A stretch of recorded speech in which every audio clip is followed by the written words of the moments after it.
بہت ہی پیارے ناظرین، السلام علیکم ورحمۃ اللہ وبرکاتہ۔ میں ہوں غلام مصطفیٰ اور آپ دیکھ رہے ہیں میرا یوٹیوب فیس بک چینل پیام اسلام، جس پہ میں اللہ اور اللہ کے رسول کا پیغام آپ تک پہنچانے کی کوشش کرتا ہوں۔ اللہ رب العزت مجھے اس میں اخلاص نصیب فرمائے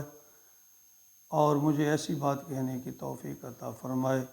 جو اللہ اور اللہ کے رسول کے حکم کے عین مطابق ہو، اور پھر جب آپ تک یہ بات پہنچے تو آپ سے گزارش ہے کہ میری اس بات کو بلکہ اللہ اور اللہ کے رسول کی اس بات کو دوسروں تک پہنچائیں۔ اللہ ہم سب کو اس پر عمل کی توفیق عطا فرمائے۔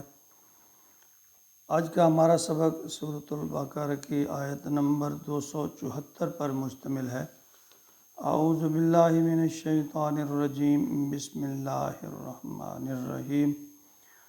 الذین ينفقون اموالهم باللیل والنہار سرا وعلانیہ فلهم اجرهم عند ربهم ولا خوف علیہم ولا هم یحزنون۔ گزشتہ تقریباً 14 آیات مبارکہ سے اللہ رب العزت صدقہ و خیرات یعنی انفاق فی سبیل اللہ کا تذکرہ فرما رہے ہیں کہ تم نے کیا خرچ کرنا ہے، کہاں خرچ کرنا ہے، خرچ کرنے کے اسلوب کیا ہیں، اللہ کی رضا جوئی کے لیے خرچ کرو گے تو کیا صلہ ملے گا، اور اگر دکھاوے یا ریاکاری کے لیے کرو گے تو کیا ملے گا، اس کا کیا نقصان ہوگا۔ پھر اللہ رب العزت نے فرمایا کہ اگر تم کسی پر خرچ کرنے کے بعد اسے جتلاؤ گے یا زبان سے اسے اذیت پہنچاؤ گے تو تمہارا اجر و ثواب جو ہے وہ بالکل ضائع ہو جائے گا۔ تو یہ آیت جو ہے یہ پچھلی تمام آیات مبارکہ کا تمتع ہے، تو ہم کہہ سکتے ہیں ان کا نچوڑ ہے۔ اور آگے پھر سود اور اس کی حرمت کے بارے اللہ تعالیٰ نے فرمایا الذین ینفقون،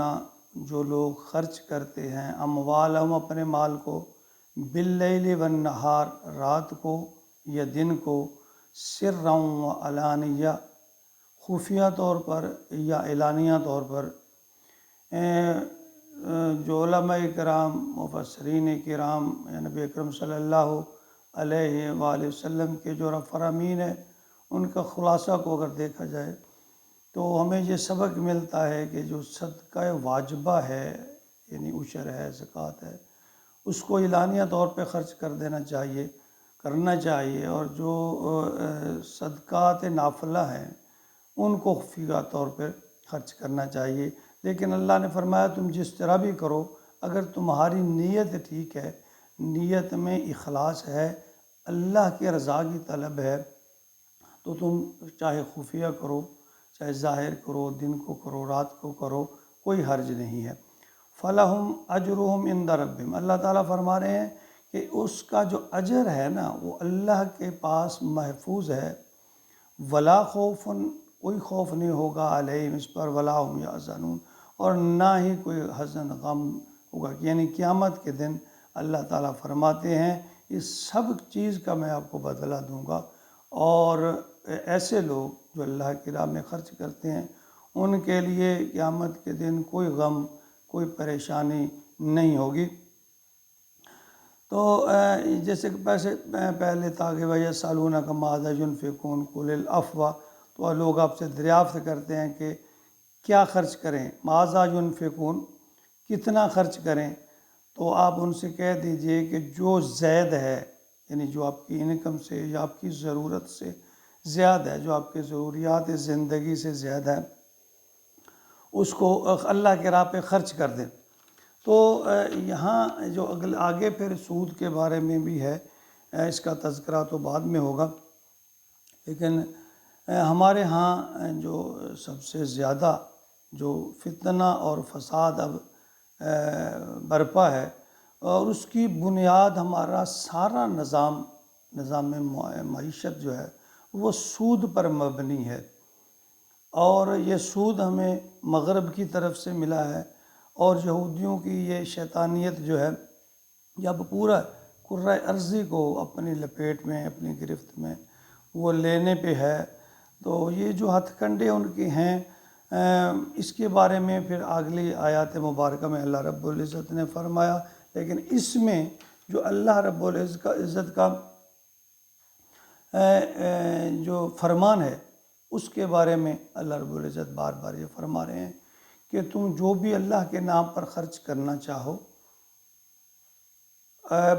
دنے کرو، رات کو کرو، صبح کرو، شام کرو، یا علل اعلان کرو یا خفیہ طور پہ کرو، ان سب باتوں کا اللہ رب العزت نے نچوڑ اس آیت میں فرمایا کہ اگر تمہاری نیت اللہ کی رضا ہے، تقوی ہے، نیت میں اخلاص ہے، تو نمود و نمائد آپ کو مقصود نہیں ہے،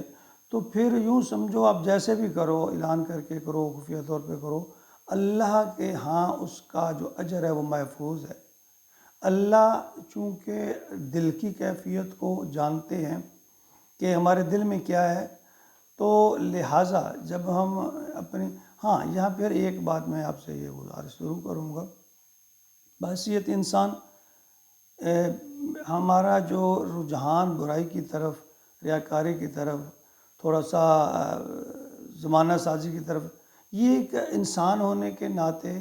جاتا ہے، اس میں کوئی شک نہیں ہے. ہمارے اندر اتنا ایمان کی پختگی نہیں ہے، لیکن اگر ہم اس کو روکنے کی کوشش کریں اور اللہ رب العزت سے دعا کرتے رہیں کہ یا اللہ میں اپنے طور پہ جتنی میری استطاعت ہے، جتنا میرے اندر ایمان ہے، میں ریاکاری دکھاوا کی کوشش نہیں کرتا، تکبر نہیں کرتا، لیکن اللہ میرے اپنے نفس پہ مجھے قابو نہیں ہے، میرے نفس پہ مجھ سے زیادہ آپ کو قابو ہے، آپ اس زیادہ اختیار رکھتے ہیں. اے رب العزت ہمارے اندر تو ایسی چیزیں پیدا نہ ہونے دے جو تیری ناراضگی کا سبب یا ہماری بربادی کا سبب بنے، جن میں بڑی چیز جو ہے وہ ریاکاری، دکھاوا، غرور اور تکبر ہے.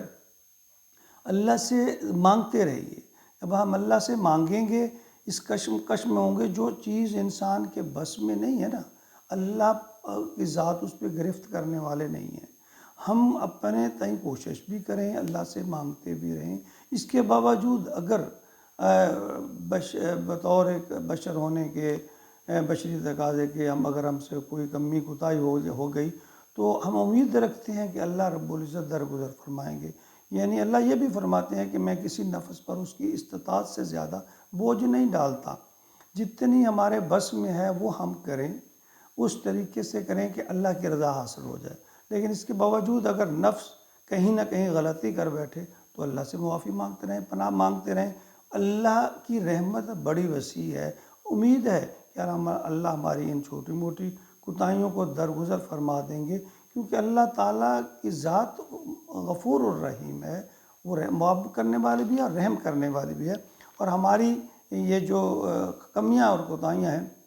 امید ہے کہ اللہ رب العزت ان سے درگزر فرمائیں گے. اور دعا کریں، میں بھی دعا کرتا ہوں کہ اللہ ہمیں دین کے ہر معاملے میں، بلکہ دنیا کے بھی ہر معاملے میں اخلاص نصیب فرمائے، نیت صاف نصیب فرمائے، اور ہمارا ہمیشہ یہ خواہش ہو کہ ہم نے اللہ اور اللہ کے رسول کی تابعداری کرنی ہے، اتباع کرنی ہے، اور